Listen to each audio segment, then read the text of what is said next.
First of all, I want to say thanks for allowing me to be here. I want to say thanks to Clark Powell.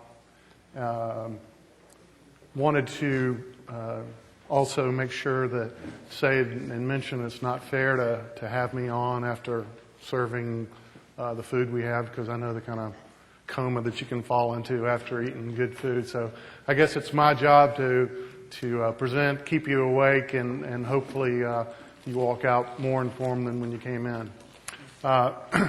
First, to introduce myself, again, my name is Mark Vogt. I am what they call a system engineer. Work for Polycom. I like to tell people I'm the guy that keeps the salespeople from getting in trouble and promising something that we can't deliver. If you remember that old commercial from years ago where the sales guys are out there and they're going, yeah, we can do that, we can do that, we can do that, and then go back to the office and you got the guy and he's going, we can't do that. I'm that guy, except I go out to the field with them and try to keep them straight from the get-go. So, first of all, from an agenda standpoint, and I'm not going to kill you with PowerPoints. I don't believe in death by PowerPoint. I'd rather talk to the slides to make points rather than give you bullets that I could sit here and read. Otherwise, just give you the PowerPoint, and you could do that yourself, right? So, video conferencing technology overview. Just for aerobics, and seriously, just to gauge, how many people here actually are involved directly with video conferencing in their company or have video conferencing? I got a lot of potential clients here. I like that. I like that. We want to talk about that technology, where it's been, where it's going. Network planning. Do I have any network people here that are involved with the LAN WAN infrastructure? Yep. Those are the guys that are usually going, whoa, whoa, whoa, whoa, whoa, whoa. What are you going to put on my network? So we're going to talk about that. We're going to talk about some simplistic video network planning and how we go about that when we look at putting video on your network. Just look at some simple cases and then look at what mobility brings into it, and when we add tablets, what that does. We're going to talk about Firewall Traversal, not getting deep into the weeds, but to understand why we need it, how video is different as an application, traversing your firewall, and obviously security in the IT world is always a key function. UC integration, just some things to think about. Anybody using Link today? Yeah? So when we talk about UC, things like it may be an Avaya solution, it may be a Cisco solution, it may be a Microsoft solution. Some things to think about when you look at bringing video into that from a room perspective and maybe filling some holes that vendor doesn't have from a video perspective, how we fit into that. Some things to think about. And then talk about industry trends. What's going on in the video world? What's new, exciting? What's Polycom doing? I was told I couldn't do a, quote, Polycom presentation, so I've kept it very generic to talk about the technology. But if you have any specific questions about what Polycom's doing, I'm obviously very glad to answer those. And rather than this being a presentation, let's make it a discussion. So if you have questions, please feel free to fire away and ask those. And look, there you go. UC, Unified Communications, means a lot of things to a lot of people. You can get, depending on who you ask, what does that mean? I like to use the definition of having voice, video, IM, presence, email, voicemail, all in a single user interface. So that's, like I said, you can get lots of different definitions for UC or Unified Communications. Okay? So from a technology overview, I want to talk about the different components, not to make you an expert, but the thing about video conferencing is it is a unique blend in the sense that it has what we call an AV or audio-visual side. Obviously, you're bringing in monitors and cameras, and you have lighting, and we have audio, and that's where we have partners like Clark Powell who specialize in that portion of it. And then we have the other side, which is connecting to your network and transporting that video traffic across your network. So it's that unique blend. It reminds me of back in the interactive voice response days, because that was my background, was voice. Is you had this product that was hooked to phone lines, right? And you had that part of it. But on the other side, it was hooking into internal customer databases that you had. So it was a unique blend of two different areas that you had to deal with. And video conferencing is much like that. So we have cameras, lots of different kind of cameras out there. But typically today, technology-wise, you see pan, tilt, zoom. So when you see that word PTZ, that's what it means. It can do all those things. It's motorized.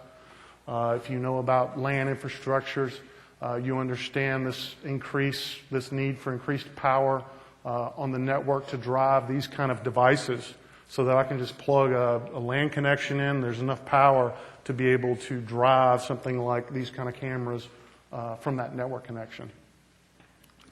Microphones, self-explanatory. I'm wearing one, but in a video conferencing solution, you're going to have some kind of microphone in there. Monitors, boy, has that changed, right? You know, I keep staring at the 70-inch monitors, looking for one at home, and then the 80s are out there, and you're going, that's a little too expensive. But boy, have monitors come a long way.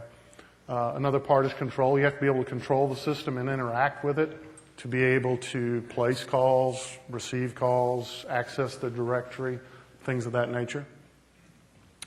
And then the heart of it is what we call the codec, and I'll go and explain what the codec does. But that's the piece that, for tonight's discussion, we're really going to focus on, because that's where all this video meets the network, and that's what drives network bandwidth requirements. Okay?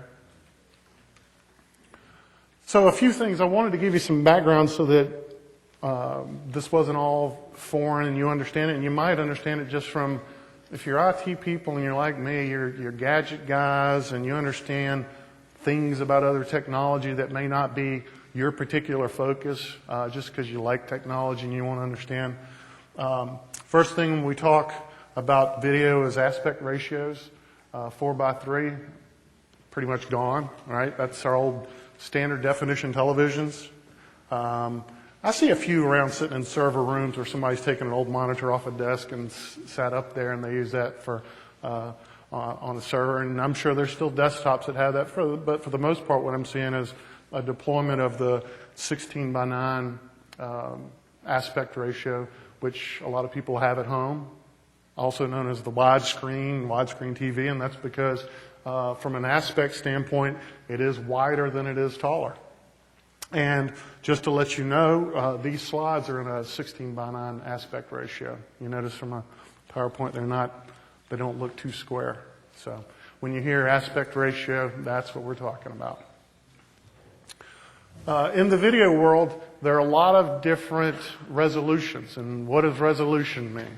Well, resolution means how good does that picture look? That's the simplest way to put it. How clear and crisp is that picture?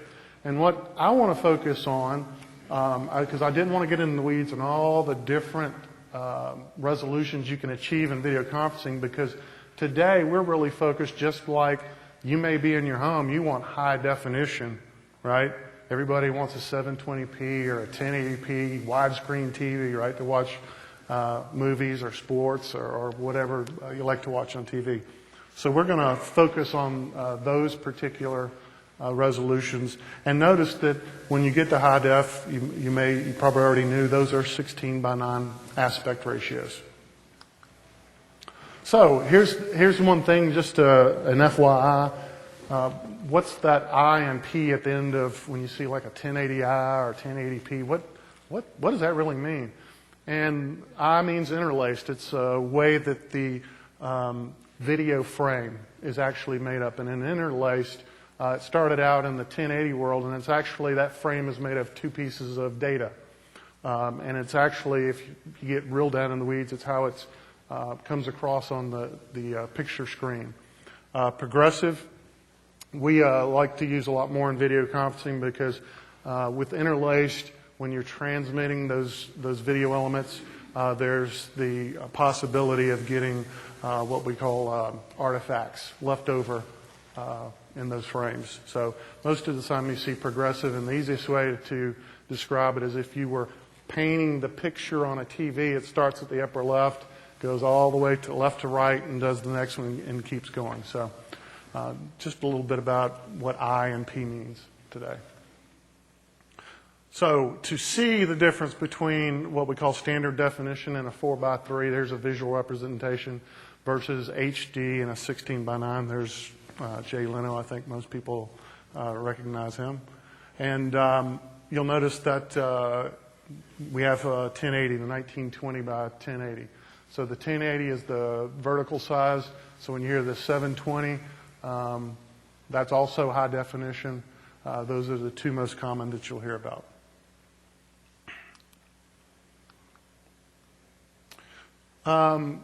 What's the difference between video conferencing or the video technology that you would deploy in an enterprise or your business versus broadcast television, right? We're all used to seeing broadcast television, no matter how you get it, whether it's through some HD antenna or cable or dish or however you get it in. What is the major difference? Well, a few is the most important, especially when you look at an enterprise, is the bandwidth, right? How'd you like to put up one video call at 90 meg? You're going, no way. You're doing good to get that kind of connectivity from one location to another, even in a metropolitan area, right, where you have a metro Ethernet kind of service, right, where you might have 100 meg service, and you're saying, oh, you're going to take 90 meg to do one? No. So where the codec fits into this is on the sending side. And what does codec mean? It stands for code, decode. It also, some people use it to mean compress, decompress. So put those two words together, and that's where you get the word codec. Okay. What does it do? On the sending side, it takes in analog input, and until we all start speaking ones and zeros, we're always going to have analog in our world because we speak analog. Right, so a microphone has to be able to pick up that analog signal that we speak and then turn it into, at some point, turn it into a digital signal to be transmitted out. That's done at the codec level. Compression. We don't want to just take in that audio signal, turn it into a bunch of ones and zeros and ship it across and not do some compression on it to keep the bandwidth utilization down, right? So. And then the important part, as I was alluding to earlier, from a network IT standpoint, is the transmission of that data. So once I take it from analog, I turn it into digital, it actually puts that signal across the wire, out on the Ethernet network. And then on the other end, we just undo everything we just did.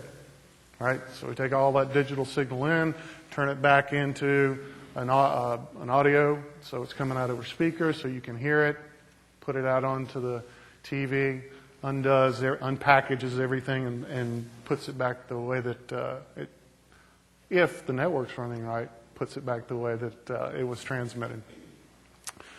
How many people remember a video from back in like the 90s? Remember that? Yeah, things have come a long way, and we're going to talk about that because that was back when ISDN was around, right? IP was, well, it was around a little bit, but you remember it was kind of like, was it going to be token ring? Was it going to be Ethernet? Was it going to be Novell, Banyan Vines? And, I know I'm dating myself here, but I remember those days where you had all these different network topologies that were going on. In the video world back then, the transmission medium that we used was still based on telephony. We used ISDN, and the joke back then was that it stood for it still does nothing. Right? It means Integrated Services Digital Network, big long fancy name. But I'm just going to touch on it just as an FYI.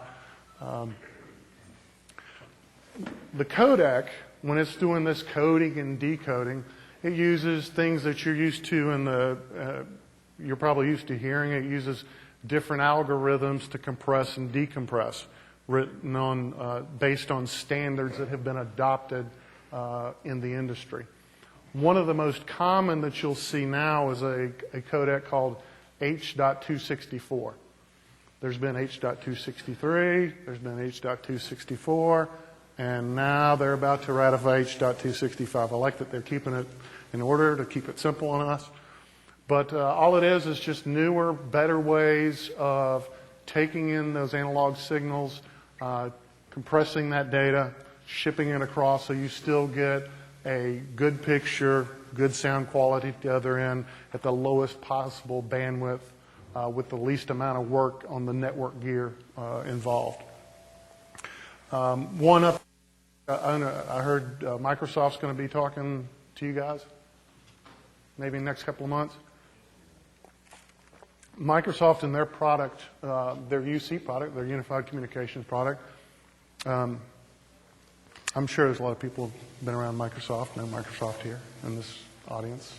You know, I remember, like some of you, back when it was just Microsoft DOS, before Windows was even around.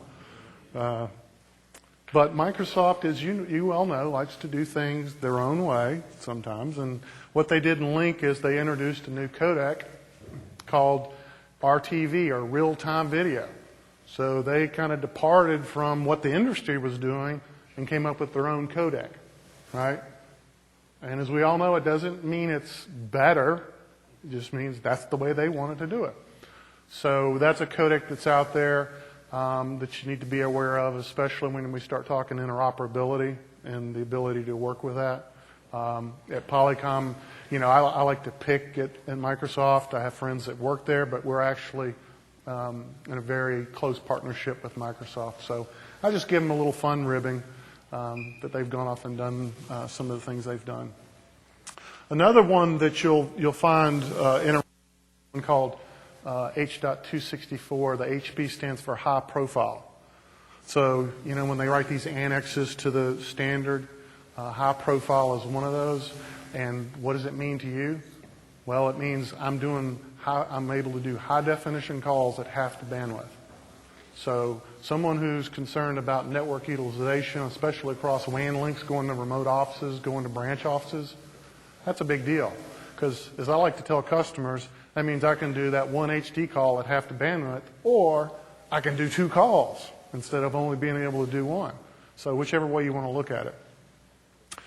In the middle, when we talk about resolution, the FPS, or frames per second, is how fast that is being refreshed. How many frames is it putting out per second? So the faster the frame rate, the more data you need to push those frames across the network. That's the easiest way to look at it. So it directly correlates with quality. Back in the old days, ISDN, you were doing good to get 15 frames a second. So if you ever participated in a call back then, you could, especially if you were doing a testing, you could move, and then a couple seconds later you would see that movement. All right? So that correlates to how many frames per second as well. So the higher the frame rate, the more realistic it is, the more real-time look and feel you have in that conversation. What's the motion picture frame rate? That's a good question. I'm pretty sure there's 60 frames a second. Is it 30?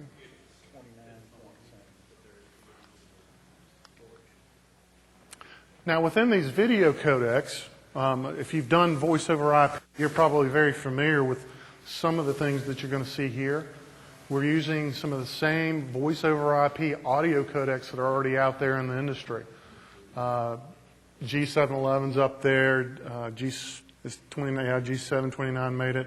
And then you have some that companies like Polycom, Tandberg, who was acquired by Cisco, and others have come up with some that are considered wideband codecs. And, well, what does that mean? Well, that gives me the ability to do that true high-definition stereo sound in that. It's one thing to have a high-definition video experience, but you also want to have that high-definition audio experience, right? So some of this is getting into where it's literally spatial. So I can have my system set up so that when someone moves from one side of the room to the other, I get that feel that they're moving from one side of the room to the on the other end because I'm hearing it in my speakers move from one to the other. So it's that true stereo sound. I actually have an answer for his question about film. I used to be a projectionist. It's 32 frames per second because it's each foot of film has 12 frames and it's 3 feet of film per second. There you go. So there's the official answer. Broadcast TV's 32 frames per second. That'd be 36. 36, sorry. Yes, sir. Is that the same when they were talking about like HD radios? Is that the same principle? I don't know. The question was, is that the same when they were talking about HDR? When you said like the G, point, HD radio is more digital than analog. Right. HD radio is digital, and IDFC, that channel correlation is set up so the digital correlation is working with block at the same time. So you get three channels of digital. And all these are just taking, all these are digital because I'm taking in an analog signal from a microphone and applying one of these codecs to encode that audio signal. Okay. If you're familiar with Polycom, if anything, you might be more familiar with Polycom from the voice perspective because we're in something like almost 90% of companies is having a conference phone, right? That's where Polycom originally made their name, was the HD voice, high definition voice, right? So all of that technology has been incorporated on the video side. I'm not going to dig too deep into the weeds on this, but just it's more of to make you aware so you understand where video's been, what's going on with it. When I asked you the question about, do you remember video back from the 1990s? And we were using the ISDN. That was based on a standard called H.320. And as you'll notice, it was ISDN based. It did voice and video. It was dial-up. How many people have experience doing dial-up? Right? A lot of people. You know, I remember the 1200 baud days. I remember going from 300, 1200 to 24 to and anybody who's done dial-up will tell you all the horror stories about dial-up. When it works, great. When it doesn't work, right? It doesn't.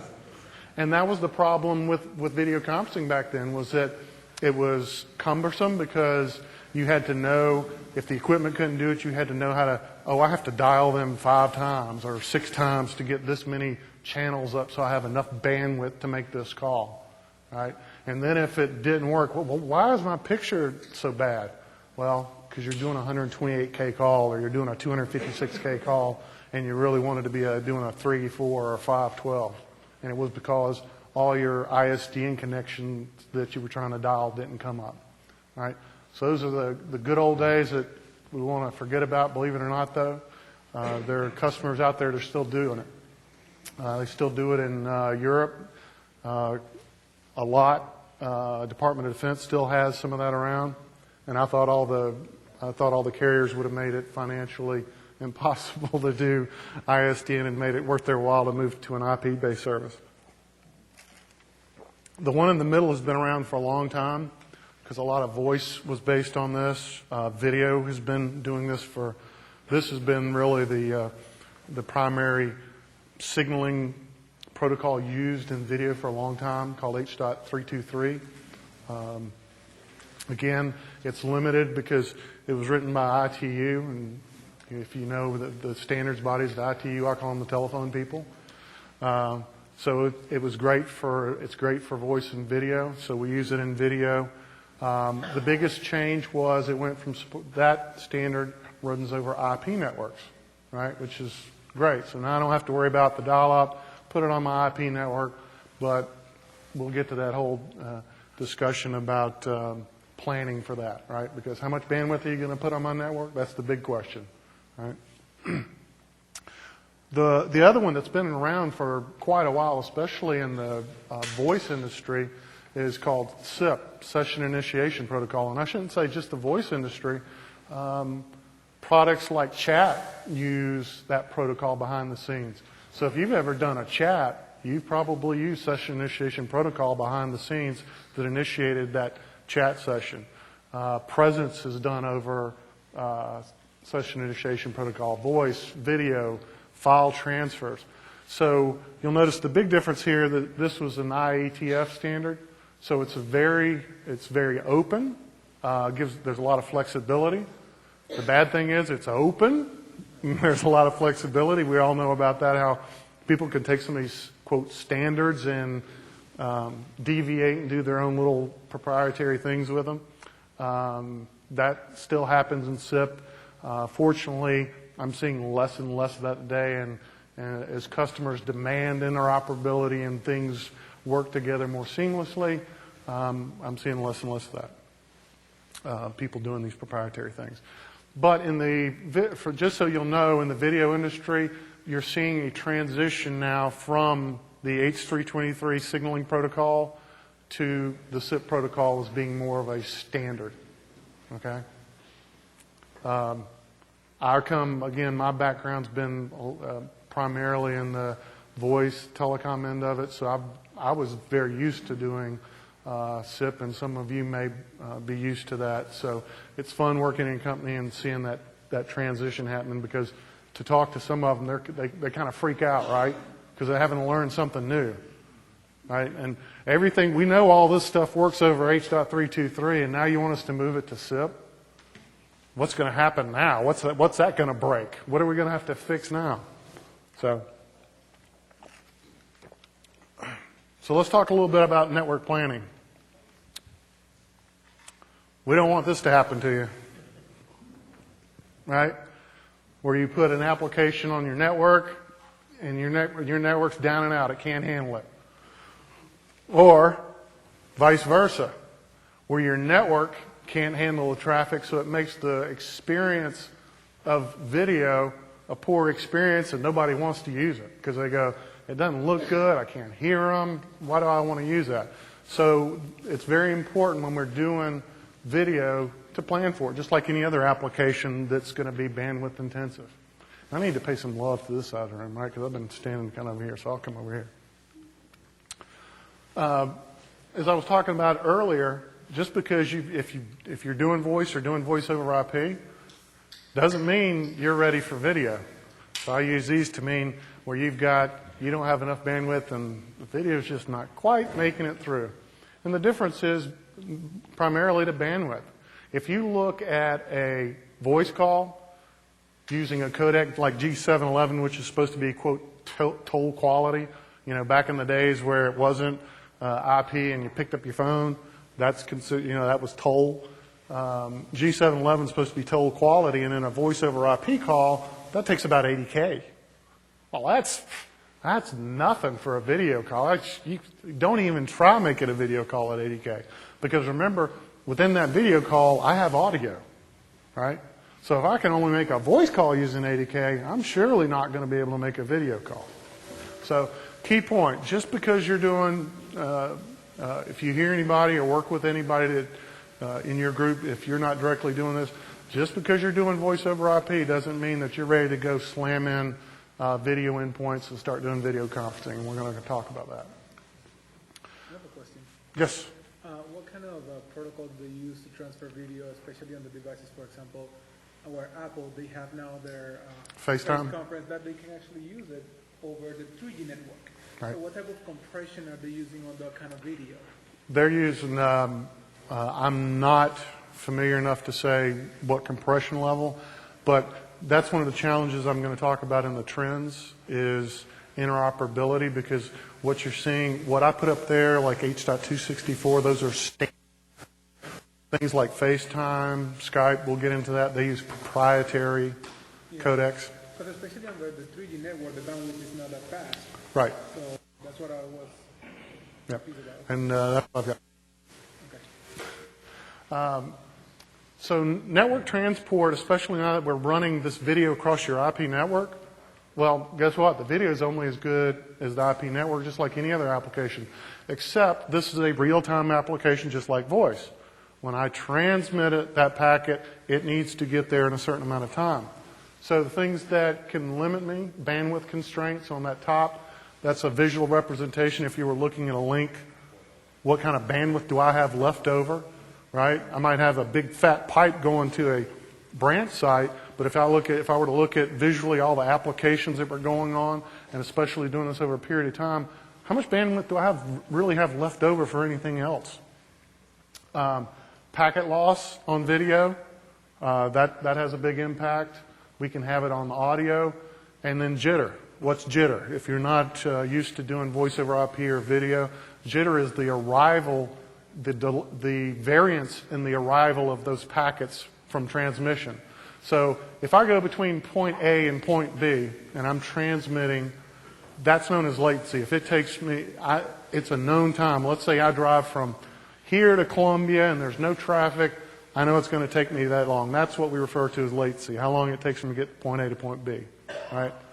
Jitter would be throw in some other traffic, throw in a wreck, and that affects my arrival time, right, at my destination.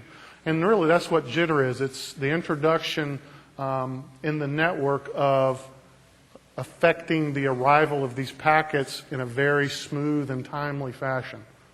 So that's something that I have to look at, especially a lot of this on a LAN environment. Not such a big deal, right? You're doing, typically the desktops, you're doing 100 meg. Some people are looking at doing gig.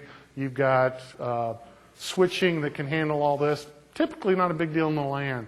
But when we get out and look at the WAN environment, this is a big deal. Okay?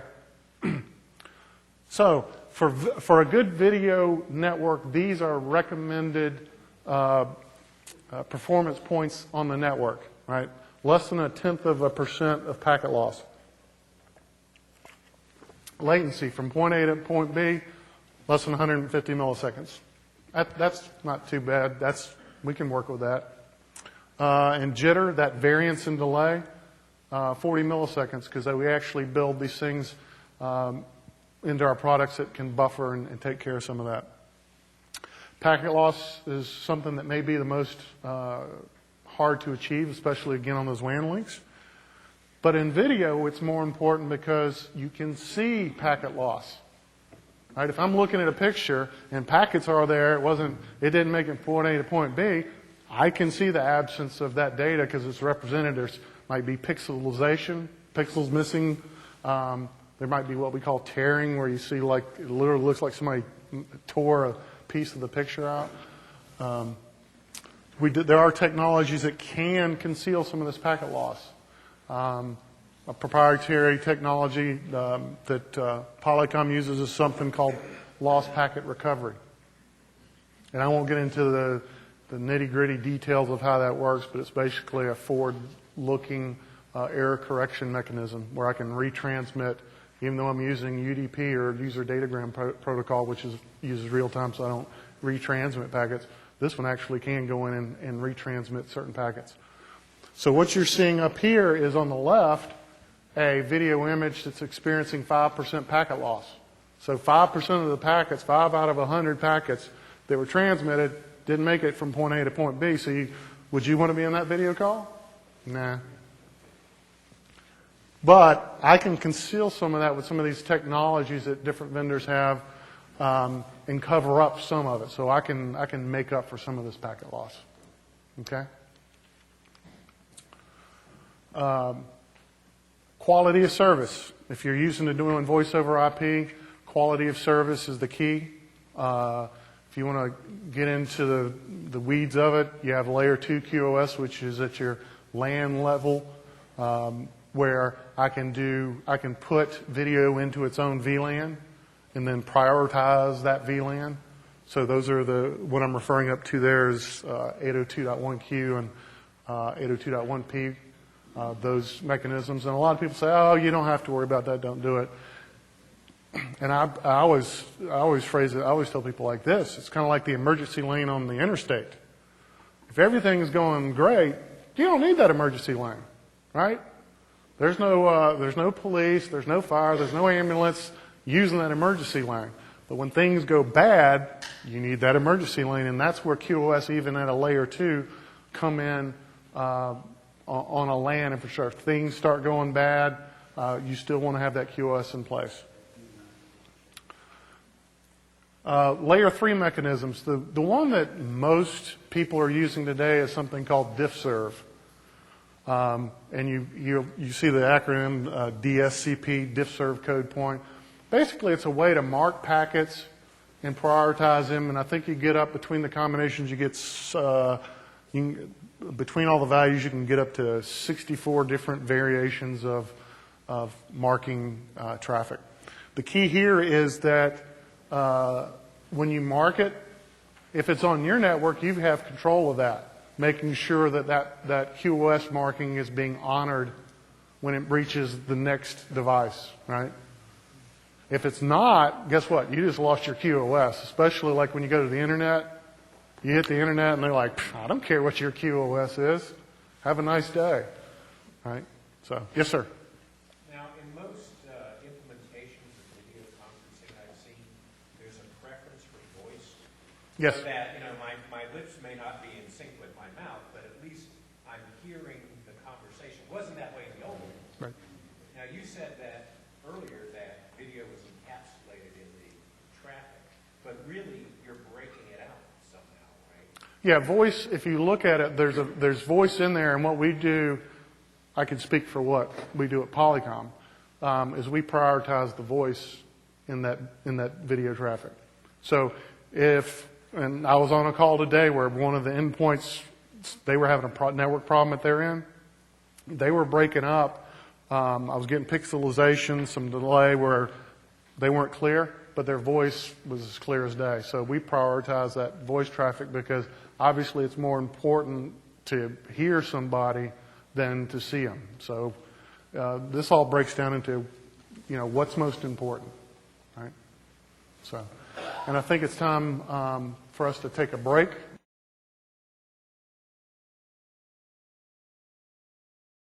I wanted to do something fun tonight instead of doing presentation and PowerPoint. Actually demonstrate some of the technology. And this is always the scary part, especially when you're doing it over 4G.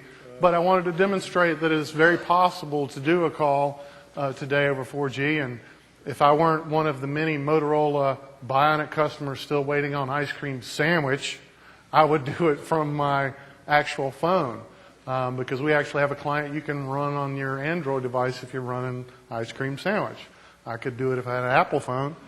But anyway, so what we're going to do here is I have one of our clients that we've just announced. We've had a client, but I won't get in. It'll take too much time to explain it. But this is one of our new clients. It has the look and feel of our mobile client. But when I was thinking about this, I was like, wow, it's going to be dark when I'm doing this. And we have lots of rooms around the world where they have cameras pointed out the window, and I'm thinking, where can I call where it can be dark? If I'll call Europe, it's going to be real dark there because we've got one where you see the Eiffel Tower in Paris. We have our headquarters in California. But I was thinking, we're in the U.S. Who cares about that? California, big deal. Let's go across the world. So I called one of our rooms in Tokyo. So if everything works right, I'm going to call Tokyo, and you're actually going to see Tokyo in the daytime, and you'll see it in the distance, and I'll control the camera. So we have foreign camera control turned on so you can zoom in, move the camera up and down, those kind of things. So let's keep our fingers crossed that 4G is still humming. It looks like my connection's up.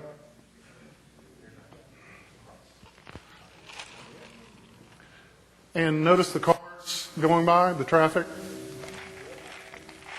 And this is 512K. So it's not, and again, I'm just doing this over 4G. So, which carrier? You want me to plug for somebody? No, I actually happen to use Verizon personally. So as you can see, I pulled up my foreign camera control so that pan, tilt, zoom camera, I'm actually from the remote end able to control this. Right.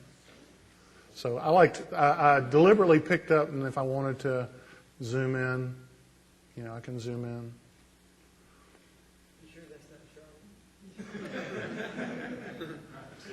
Charlie? Yeah. Yeah. let's see if we can see something structural that you're going, nah, that's not Charlotte. Yeah. So we're looking at downtown Tokyo. Can you get Kate sunbathing or anything like that? From this particular angle, nah.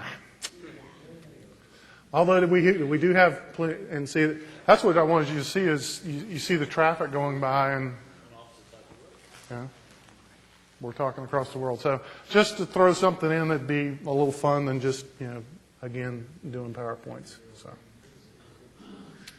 Being on the opposite side of the world, why isn't it upside down? Well, we have this special algorithm.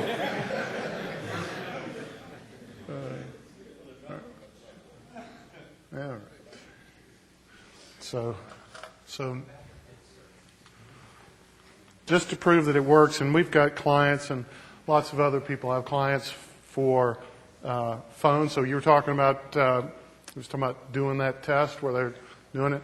We've actually got an engineer. He usually parks and attends the Monday morning meeting from his car over his iPhone. So we've got them for tablets, Android, Apple tablets, PCs, obviously. So really, and we'll talk about what's going on.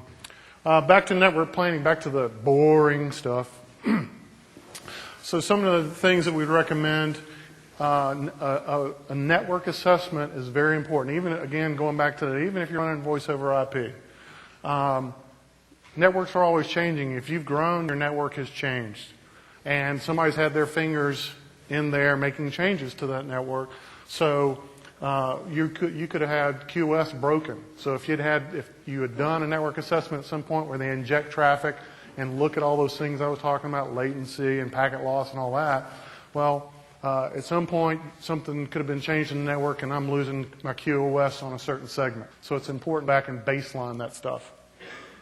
Run as long as possible, because going back to that one picture where you saw how much available bandwidth do I have, you need to look at it, especially if you're going to be doing your video over the business day, how much available bandwidth do I have? So I'm developing a good baseline.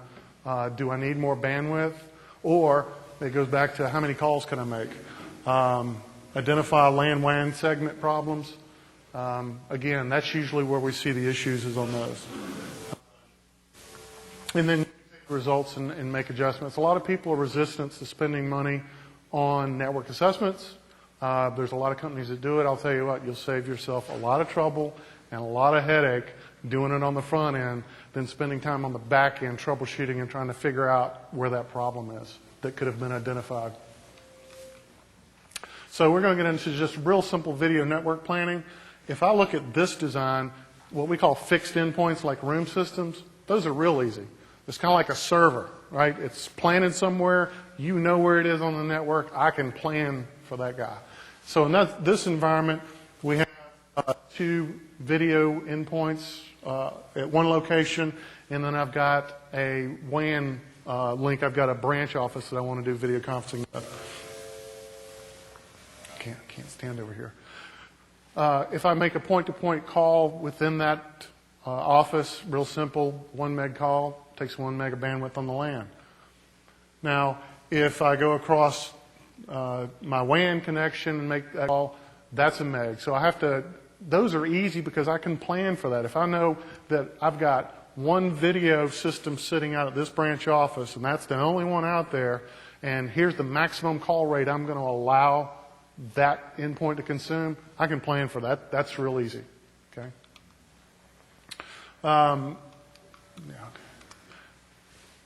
One thing that really can eat up some bandwidth in your video solution is called an MCU. That's the general term, or multi-point control unit.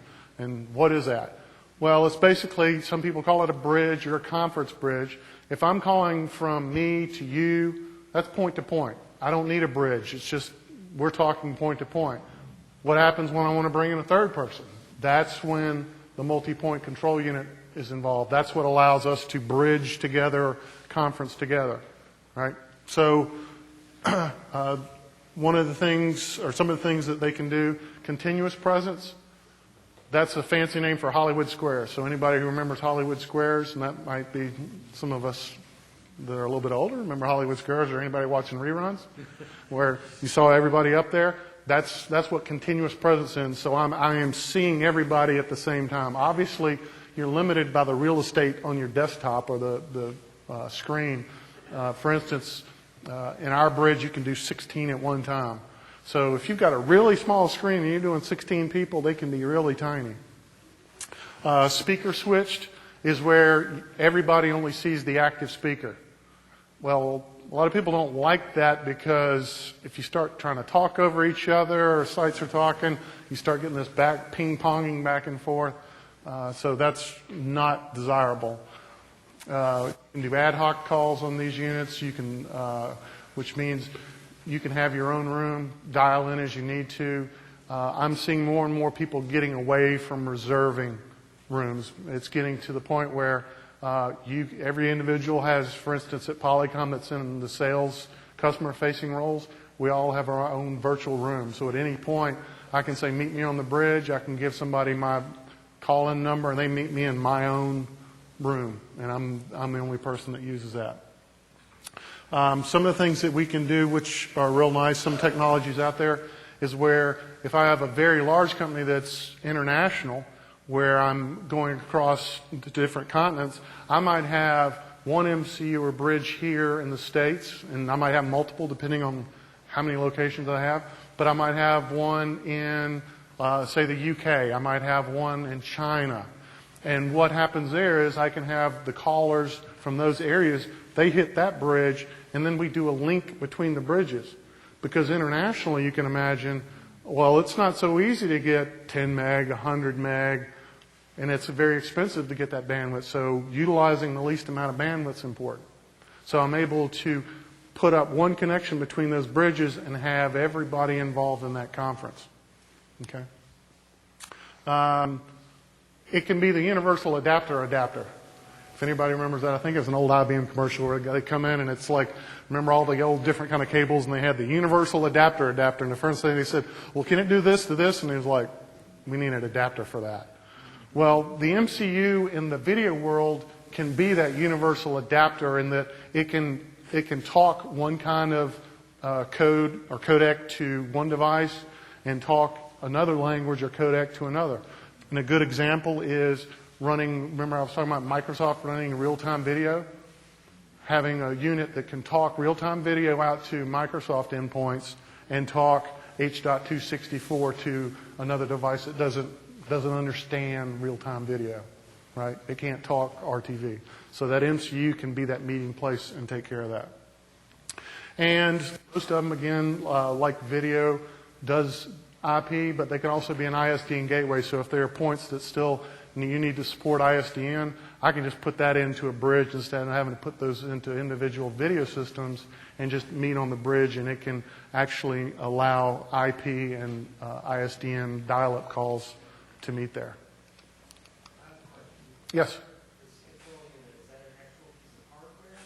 Yes. Today that is an actual piece of physical hardware because without getting way off, it's very processor intensive, DSP intensive, doing this transcoding. Because you imagine you're taking in all these multiple video streams and then you are putting together a screen. You're having to take all of them, put them together in a screen, and ship it back out to somebody. We've announced, and there are other people that are working on the same technology that are video-based MCUs. Microsoft Link uses a software-based MCU. Polycom just announced a video-specific software-based MCU. They have their limitations, obviously, because it's processor dependent. And I could get into a whole discussion on something called SVC or Scalable Video Codec, which the MCU is not quite as important. It doesn't have to do as much work. So, MCU planning is more interesting because now I have this device in my network where people are going to meet. So I have all these different bandwidth requirements. So if you look at these different locations, I'm doing the cutout thing again. I have all these locations that are going to meet on the bridge, and I have to plan for that. Some of the rooms we have are, I call immersive telepresence. Those are the rooms where you walk into and they're constructed in such a way like you're sitting across the table from somebody, more bandwidth. So in this scenario, what we always do is do worst case planning, right? If I have everybody at one time, let's say I have a company meeting, I'm going to use all my video endpoints, I plan for it by planning worst case scenario. And in a local area network, this isn't bad, you know, an 8 meg connection over, that's nothing to worry about. What happens if I start bringing in mobility, right? I start putting these tablets out there, and they're running, let's say, I'm going to let them do 512K or 380 for piece. How many of those am I going to have? Except I have to think about all of that, plan for that. The MCU also has to be able to account and handle that traffic. Again, these aren't extreme examples I'm giving. You know, we obviously have customers who have hundreds and thousands of video endpoints. Deloitte's a good example. A very large company. I think they have over 10,000 iPads that can be a video endpoint at one time. That's not counting room systems. So you can get into some very intense networks. Remote users, well, that's a whole new ballgame, especially when we start thinking about remote office, right? Having people working from home or doing distance education, where I've got people coming in via tablets or desktop devices. How many of those am I going to have? Because now I not only have to plan for that in my MCU, I also have to plan for that in my network connectivity coming in from the internet, right? Because these people are sitting out on the network. They're not necessarily part of my network. They have an internet connection. I've got to plan for that. So these are things to think about. Firewall traversal. What's different about these real-time applications with firewall? Well, in a real-time application, the one end wants to talk to the IP address of that other device.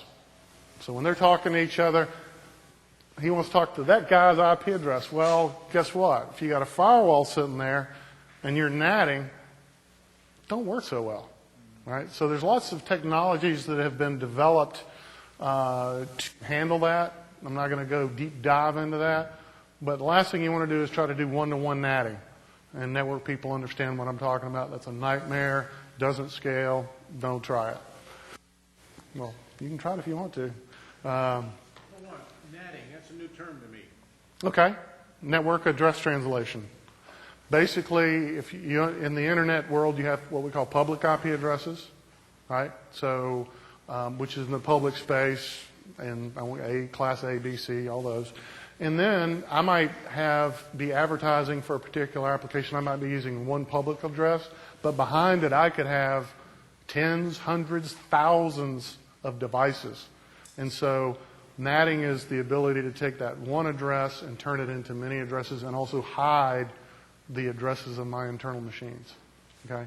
This is very network oriented stuff when you get into that.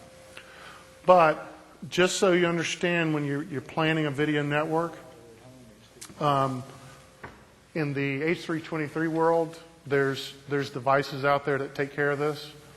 And in the SIP world, there's other devices that take care of this. Different names for them. But in the SIP world, the common device is called a session border controller. That's very well-known, ubiquitous term.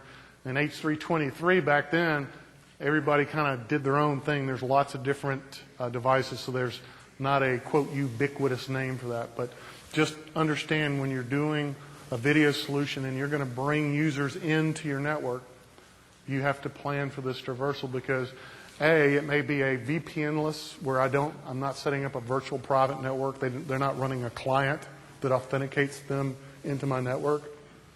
They may need to authenticate, but I'm going to do that without using a client, right? I'm not going to. So, for instance, on my PC, I would be able to get in and make a video call without first having to establish a VPN or virtual private network connection. So it prevents an extra step, which in the tablet world, especially tablets and phones, that's a little bit of a hassle. I've got to launch one application, go in and authenticate versus just opening up my video app.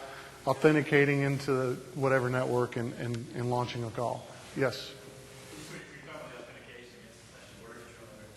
Does that mean that you're using password type authentication, or is that MAC?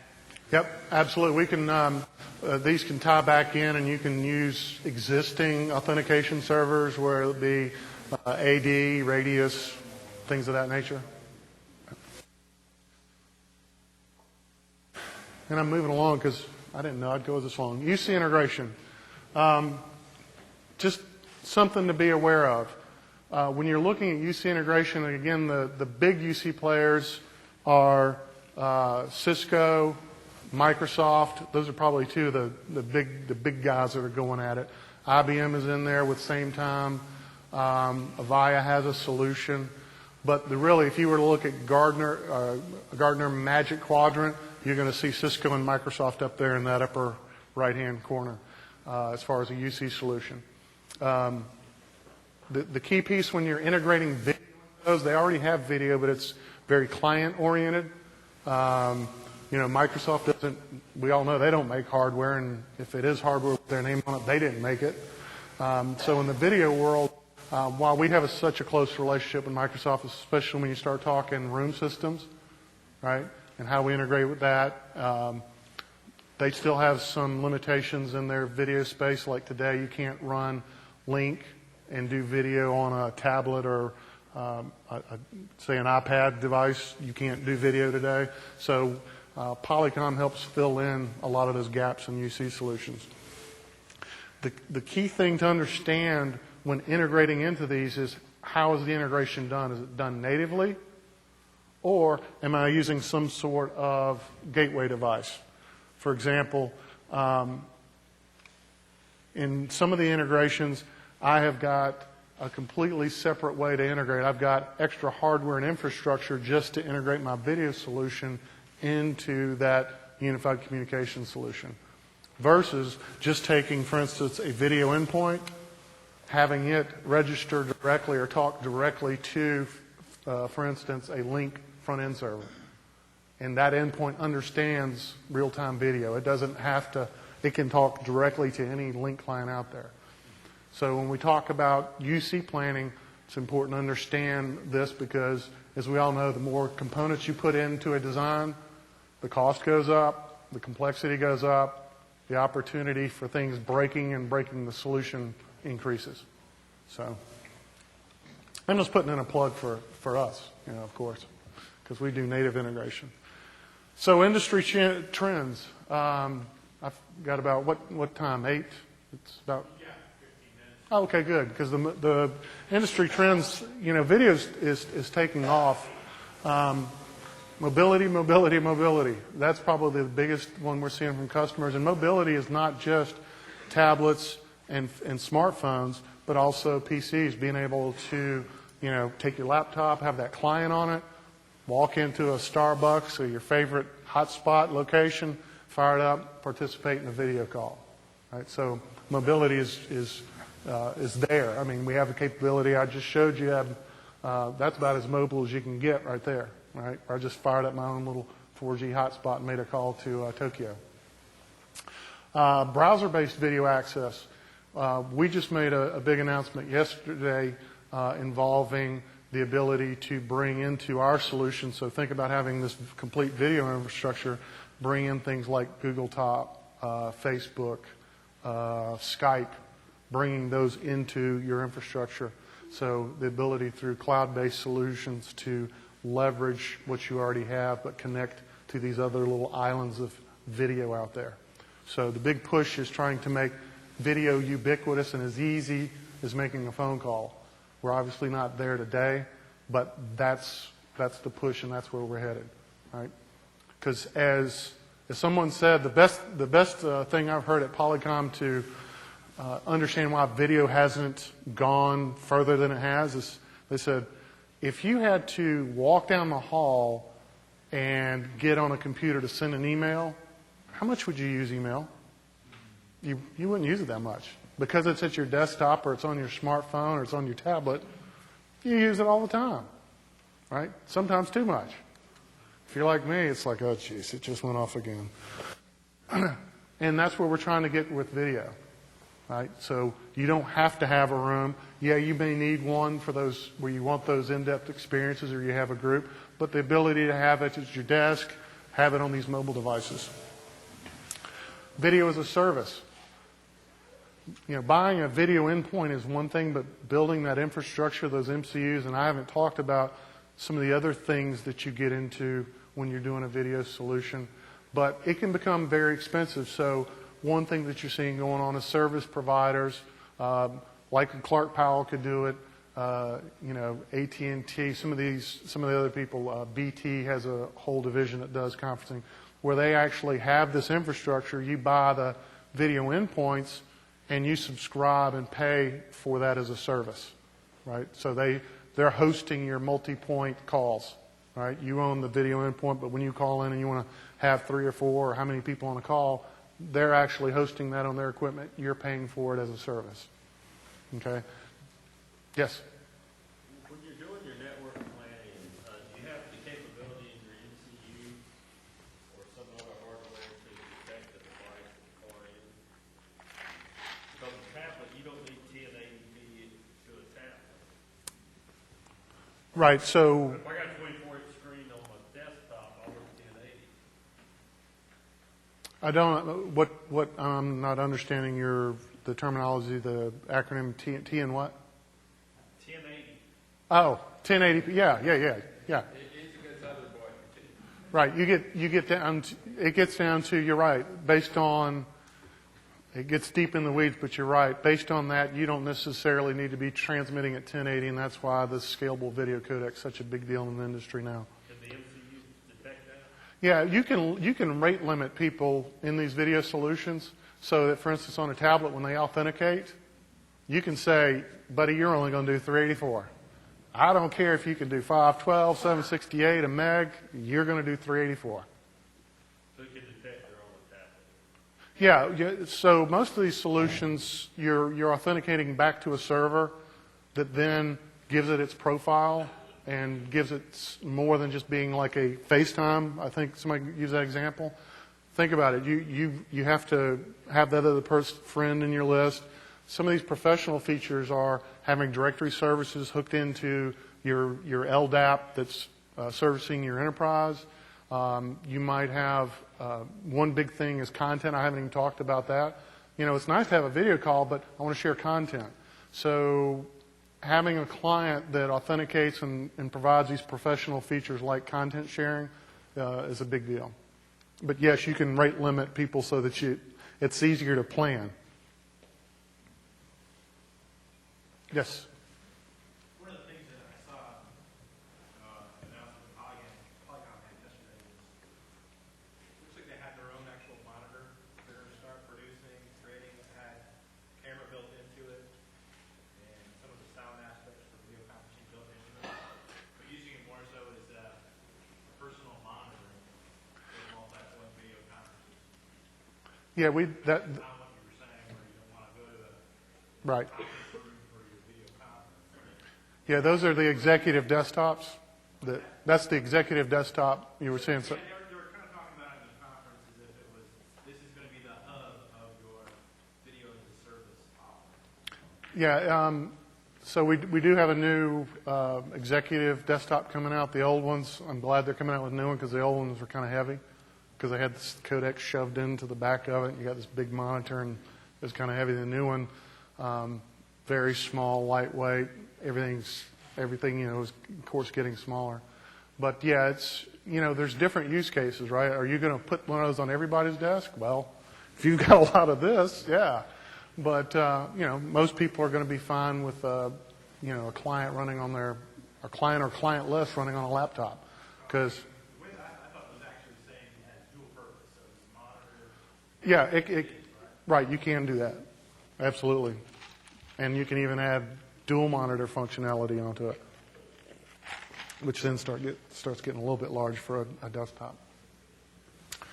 The other thing, as I mentioned earlier, is interoperability with things like Skype. Somebody brought up FaceTime. There's all these different solutions that are using, again, non-standard codecs. They've developed their own codec, and they're using that to do video between devices. Well, how many multi-point FaceTime calls have you seen? Right? Don't. Even Microsoft owning Skype now, I have friends that work over there, and I talk to them about this because we don't want, as Polycom, don't want to go off and build a solution, integrate with Skype, not knowing what Microsoft's plans are, and their plans are to keep that a consumer-based product. They're going to have some integration with Link, but they're still not going to do video in their next iteration of Link. Because if you think about it, that starts eating into their revenue from Link if they start providing Skype as the video solution. So they, from what I understand, are intent on keeping that as a consumer-based product. Again, I mentioned earlier, moving from 323 to SIP, that's just a signaling change, but has impact on the network, the devices at the edge of the network, the endpoints, everything being able to understand that signaling protocol and to utilize that. Recording, streaming, and content management. Well, it's nice to have a call. It's even better if you can record it, especially if it's for training purposes, or if people aren't able to make that call in person. I can record it. The content management side of it, it's kind of like in the telephone world that we used to have is just because you can record it, you need to be able to manage it so people can find that content. So part of that is I record it, now I publish it, so now it's available via a web portal so that people can search for it based on credentials they may or may not have access. Let's say it's an executive conference.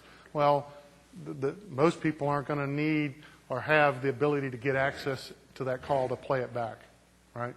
Or based on departments. You may have a departmental meeting. Other departments, based on their credentials, don't even see that recording.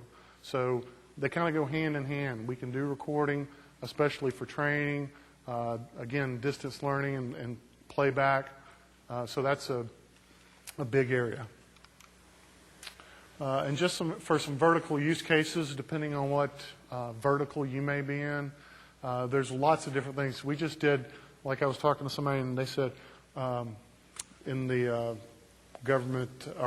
education, virtual field trips. I was like, what the heck is a virtual field? What do you mean a virtual field trip, right? No getting on the bus and going to the zoo, or no getting on the bus and going to the museum. Well, if you think about it, on a very small, limited scale, we did a virtual field trip to Tokyo, Japan, right? If only for a few seconds, we saw the skyline, but if you can imagine taking that technology and what you can do with it, right? Distance learning is a big one in education. Medical, really, really big there, especially with when you look at specializations where you may have a doctor, if you're living in Charlotte, you've got any specialist you want to. Well, if you're living in an outlying area, especially in South Carolina, you don't necessarily have those specialists that are close by. It gives the ability for that specialist to reach out and do a consult with the patient or a doctor that's there to bring their specialization local without actually having to travel. Telestroke, another big one. I'm no medical doctor. I've just heard the people who are the doctors. You've got about 3 hours when signs of stroke are detected. How they treat you could affect whether you walk out of the hospital in a couple of days, or you're going to be you either die or you're going to be in rehab for months, and your life's never the same. So being able to use this technology to reach out again, a lot of times into rural areas where a doctor can assess somebody, and that's where that HD comes in, right? So when I'm doing things like telestroke, telepsych, where they're doing high definition, they can control that camera. They can zoom in and look at the pupil of their eyes. They can look at their pores. They can tell if somebody's sweating. That's why HD is important. That's our question. But it's technically kind of wanted to add to and see how much you've seen too. I know even in the judicial space, they're seeing where they're actually taking testimonies and such from people. Yeah, in video arraignment, video visitation. One of my customers does video visitation. It was the first time I've ever been to a detention center, I swear. and when I joined Polycom and we go rolling up, I'm like, I've never been to a detention center. I don't like this. But they're doing video visitation. Because what it does is it cuts down on contraband, because there's no physical contact. They're not ever in the same room, and they don't have to move people from one place to another. So it's less stress on everybody. Somebody who wants to visit walks in, they sit down, and the person who's incarcerated can walk into a little room right there on their floor, and they can have a visit. And they do want it for 55 minutes, so somebody can walk in and have a visitation literally ad hoc, 55 minutes at a time. They're also using that for telehealth, especially in those kind of environments. You know, a doctor may not feel comfortable going into a prison environment, right? So they can push this cart, the doctor can have, and there's all kind of scopes that plug into this too. It's not just a conversation, but you have all the scopes and medical devices that are available to test people. So, what are some of the other ones? You know, the commercial uses are board. We're seeing more and more of the people doing HR interviews with it, right? So that's where this interoperability is a real challenge, because you have a standards-based solution, but they may be coming in over Skype or some other solution. So being able to work with those, depending on where the person is and what they have running on their device, is important. We were talking about benefits. When I came to work at Polycom, my benefits presentation was done over video. The benefits ladies out in California, and there was, I don't know, 6 or 10 new hires that week. We just had a video call, and we sat down with her, and she explained the whole video program. Let's see. What are some of the... One of the interesting ones is, you know, that we make lots of video systems, but one that really was interesting to me was there are other companies that make mobile video units, so you can roam around. Was like in the oil platforms. I want to say it was off South America, where they were able to have the engineers who were still land-based, but communicate with field engineers that are working on these platforms if they've got a problem, and the person is actually wearing the camera and the gear, and it's not that cumbersome, but they're able to walk up, and the person that's land-based able to see, talk to them, direct them to look at it, and resolve those issues without the engineer actually flying out to that platform, which, depending on the weather, can be a little dangerous because you're flying in a helicopter overseas and landing on an oil platform. So that's one of the interesting use cases that I've seen where it's used. Look at that. 2 already. As someone who uses video conferencing all the time, how often are you having a video conference with more than a handful of people? I mean, I know you can scale it, and, you know, you were talking about the sort of Brady Bunch thing where you have 16 people or whatever. Well, you know, in Polycom, what's more commonplace? Is it a handful of people, or, you know, one to many? Like, you're having this presentation, but you're not here. What's the common? Working at a company that's very used to doing, I mean, video is our life and business. Our calls, our meetings are done over video. So, as an example, my manager, who manages lots of system engineers, we have a group meeting. So you've got people that are home-based employees, some that work in physical brick-and-mortar offices, and we all had a meeting just like this, except it was done over video, and nobody had to get in the car and drive anywhere. So that's very common. I did training last week. The only reason I went to Atlanta was to be around other people. I could have attended over video, but you know, sometimes you want to have people get together. But the interesting part, we were in a room, and there was about 10 of us, and we were connected with rooms all over the world, and we were doing training for this new launch that we just had today. So that's very commonplace. Training is very common for somebody to record training or to record these meetings and then have it's posted so you can go back and play it later. Because let's say I would have been during the meeting today, I would have been on the road at a customer location and I wasn't able to participate. I can go back and play that recording and see what everybody was talking about, right? So it's very, very commonplace.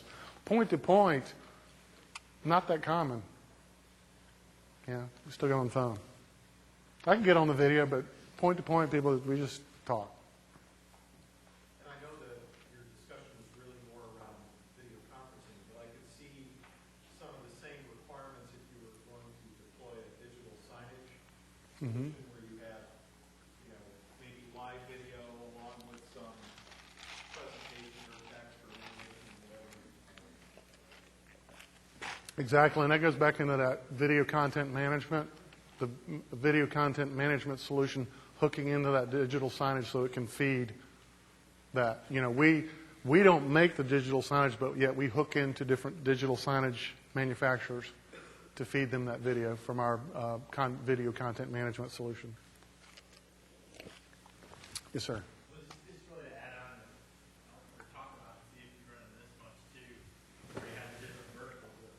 I know about 3 years back, I was just talking to one of the larger banks in town. They're looking for a video, multi-point video rollout solution for, and I've actually started to see them actually roll this out. So it's kind of cool to see them deploying this right now. What they wanted to have is at the branches. The way they were set up prior is you walk into a branch, and over the left-hand side is a kiosk where it had pretty much a person you could ask general questions to. So I want to ask about a mobile phone, or I want to talk about refinancing my mortgage, or I want to talk about it's a plethora of questions that you bring to a bank. Instead of having you wait in line or seeking out one of the bank managers, you get a kiosk person. Then what you do there is then if there's somebody in the office that has expertise in it, walk them through. But I think they said something like 60 to 75% of the time, what that person was having to do is pick up a phone and call the subject matter expert, whether they're in Charlotte or they're somewhere else, New York, Philadelphia. And a lot of times they call and the person wouldn't pick up, and they have to try to back up, and they're looking at an extensive phone list. And then pretty much what they're doing is just taking your question and relaying it over the phone to this other person. So what they wanted to do was instead have kind of like a backboard where it's a touch screen of different kind of main options that would come up. So different types of loans. And they could use that as a hierarchy to get down to the subject matter expert and pull up and always be able to see from the president's aspect who was available that was subject matter expert in that realm. And it would pull up a point-to-point video between the person at the kiosk and the subject matter expert talking to that person. That's kind of cool. There's something where you get that. For customer service deployment, I see how that'd be really efficient, useful, and kind of got to really get into the tool package. Well, and that's why it goes back to that where I was talking about those web-based clients, which is just a browser client. You know, you need a camera and audio device, but that gives you the ability, especially in customer service environments where you want to see who you're talking to, it feeds right into that. And that's one of the reasons that we're doing that. I know you had a question. Yep. So, in your opinion, like, what do you see are the possibilities of a company, for example, like Google, incorporating multiple of their technologies, as they have the Google Voice, Google Conference, which actually is being used by a lot of popular people to do conferences, to go into the video conference world where you can compete against Cisco, Polycom, or any of those big companies. Seems like their solution seems to be a little bit less, requires less infrastructure, less management, it's more cloud-based and easy to access. So what do you see your possibilities or limitations for them on that case of scenarios? Well, it's hard to compete against free, but it's not free. Somebody's paying for that advertising that's being pumped to you, right? Correct. Yeah, I mean, obviously Google, somebody like Google could come in and compete. You know, getting somebody to build the devices for them, build the hardware, because, you know, software runs on something. Correct, yeah. So getting somebody to build that, I would see as the biggest obstacle. And then you look at the penetration between people like Polycom, Cisco, LifeSize, RadVision, who's purchased by Vi. What's that penetration into the marketplace? Do they really want, do they really want to go after that? So possible, yeah. I don't know. So. Yeah, but, Yeah, if you sign up for Google, they get to look at everything you say and everything you do in your video conferencing and monitor it for keywords and notes so that they can target you with advertising. Whereas with something like what he's offering, they won't be able to do that. Or hopefully they won't do that. Right. No, yeah, this is a private solution, so.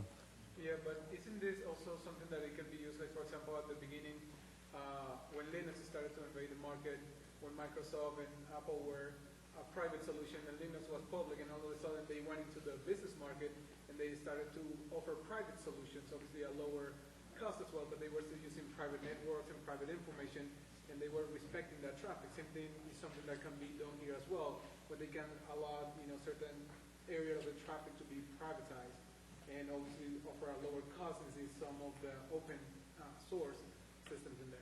Yeah, I think it would be it wouldn't be wise of us to turn our back on somebody like Google. But there's such a penetration in the marketplace. It wasn't like, in my humble opinion, Apple made a mistake with the agreement with AT&T. If Apple wouldn't have that agreement in place, there probably never would have been a Google phone, right? They could have taken over. But it was that, you think about business mistakes, that was a mistake they made because that allowed Android to Google to build Android devices, have people build them, put their OS on them, and grow and come in and compete. And they have a bigger customer base because they were not locked into one company. Right.